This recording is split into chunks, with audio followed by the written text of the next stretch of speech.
Caught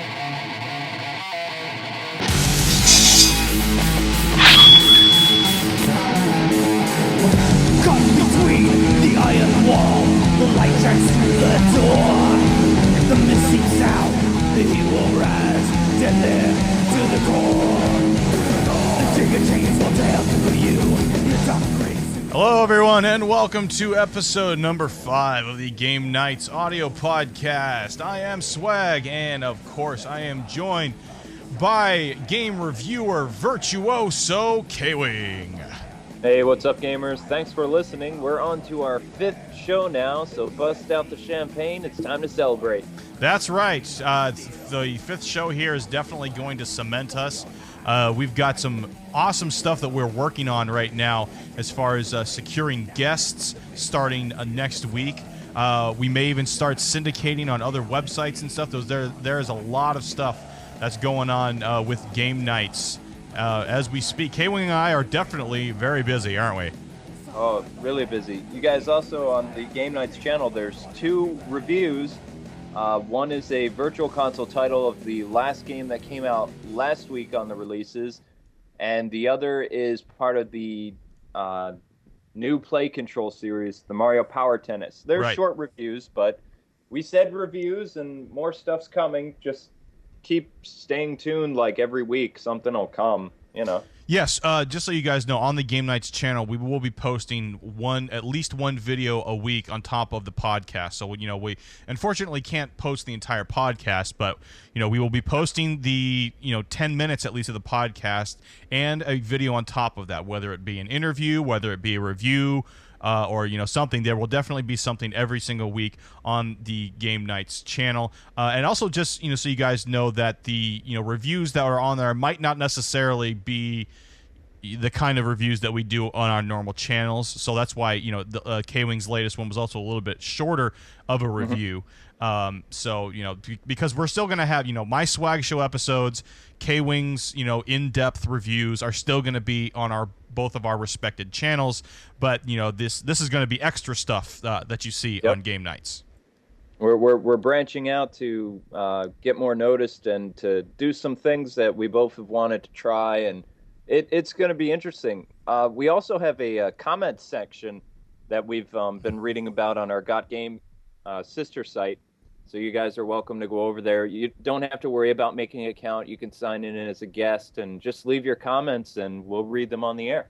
Yes, and also we're still trying to gauge, what the length of the podcast should be. We have a poll up there right now on the Game Nights webpage of GotGameWith2Ts.com. So go over there and vote and let us know how long you think the podcast should be. Should it be 30 minutes? Is that good? Do you want a little bit longer, 45 minutes? Would you listen for an hour or longer? We're curious to know what you guys think. Very curious, yeah. The poll seems to be doing it's kind of close right now. It's too hard to tell. It's too hard to tell at this point, but we'll leave it up there for at least another week, and we'll see what you guys have to say. All right, coming up in today's episode here, I'm excited because the embargo's up, and I get to talk about XMEN Origins Wolverine, which I got to play hands-on last week. I got to play through the first 3 levels of the game, and I'm really excited to talk about it. I think that this is definitely going to be one of these games that breaks the mold of horrible licensed movie games.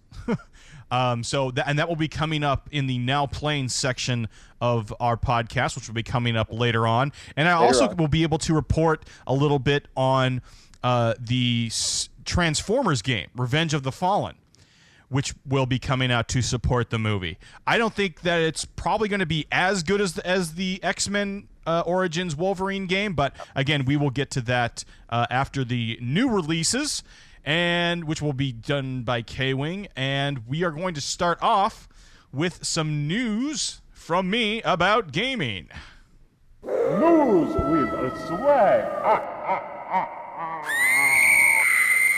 Now, trust me, just because she's screaming, it doesn't mean that the news is that horrible, okay? Yeah. All right, so first piece of news, which is probably the biggest piece of news for the week, is that there's a new Gears of War 2 map pack entitled Snowblind, which is available for 800 Microsoft points or $10 US. So all you Gears of War 2 fans, go and download the new map pack.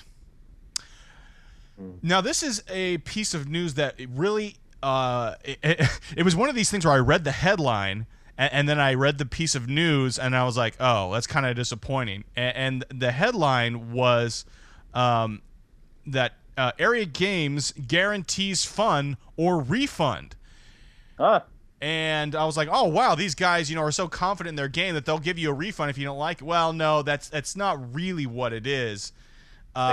Essentially, it's, this company, Area Games, and basically they have purchasable items in one of their games. And basically, if you don't think that the game's fun, they'll refund your 5,000 points. So not your actual money. Now, the reason why it's not really newsworthy, but the reason why I wanted to bring it up is simply because I think that would be a great promotion if there was, especially for, one of the smaller developers out there, that if you're so confident in your game, you say, look, we guarantee that you're going to have fun with this game, or we'll give you your money back, not points. Because it's like, why don't you just offer double points then? Just say, look, it's a double point weekend or whatever. But if there was actually a company out there that actually took the initiative to say, look, we're so confident you're going to have fun, yeah, you can spend your $30 and we guarantee you'll have fun with it, or we'll refund your money. Give them 24 hours.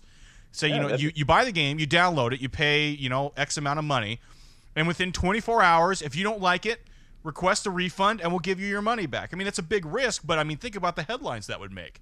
Yeah. Because to my recollection, I haven't heard of any gaming publisher doing that. Nope. Where they guarantee that it's a good game, and they're willing to put the money where their mouth is. Anyway, moving on. Still some news trickling in from the Game Developers Conference. There was a poll done at GDC where they asked the over 200 professional game developers, their companies, if they are outsourcing game development.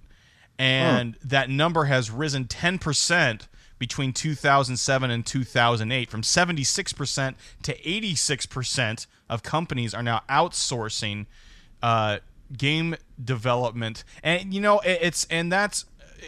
honestly, I think that's pretty much a bad thing. Basically what it's saying is that the jobs are moving elsewhere. I mean, that that the game development jobs are moving to other places. They're going to China. They're going to Everything's Korea. Going to China. Yeah, it's going to India, and I mean this is a bad thing, people. Okay, because if it's one thing that America excels at, it's entertainment, and that is movies, television, music, video games, and sports. That's essentially America's commodity. Okay, we do entertainment well, which is why you only see maybe one movie a year that comes from like China or Japan or something like that actually hits stateside, because we know how to do this stuff. Okay, and Kwing, this is kind of, I don't want to get too far off subject here, but I know you're a fan of the Star Wars Clone Wars series. But one of the criticisms that I do have of it is that I think the animation is very rigid. Where the character movements of the actual human or the actual people, I shouldn't say just the humans, but the people, like Anakin and stuff, the animation feels very wooden to me, and that's because the animation is outsourced. It's done overseas, right? Exactly. So, and which is fine when you have like the droids and stuff, when they have like that herky jerky movement, because they're droids, they're supposed to move like that. But when it comes to living creatures, it just doesn't feel like these are living, breathing entities.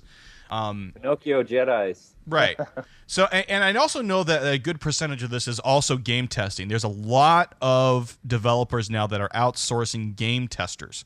But that's not a bad thing, because the game testing is done within the United States or in Canada on the border, because you need, Canada's okay. Right. Well, you need English-speaking game testers because they have to be able to report the games in the bugs in specific detail in English.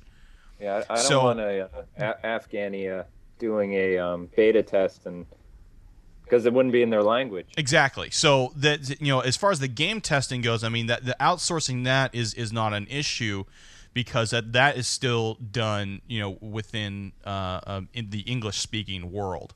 So at least the jobs for game testers are still sticking around. Also just announced is the game from Avalanche Studios, Just Cause 2. I don't know if you guys ever even remember Just Cause 1. But I believe it was, I can't remember if it was a launch title for 360 or not. By the way, launch titles are defined by games that come out within the first 6 months of a system being released.